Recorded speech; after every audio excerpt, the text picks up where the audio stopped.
Hi guys! For today's video, gagawa tayo ng mango cucumber salad. Meron tayo ditong mangga, hiniwa ko na yan, at pipino, kamatis, bagoong, at sibuyas. Sa isang bowl, pagsama-samahin lang natin ang ating mangga, kamatis, pipino, sibuyas.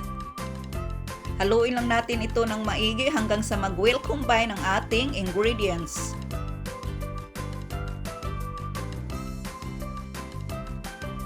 Ilagay na rin natin ang ating pampalasa na bagoong, suka,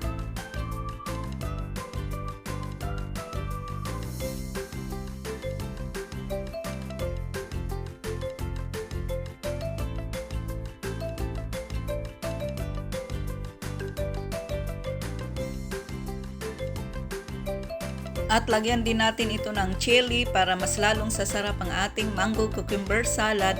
Itong salad na ito ay isang appetizer na masarap sa piniritong isda at lechon belly.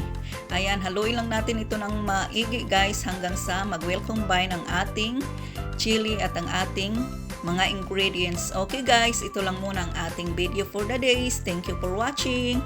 Enjoy! Bye!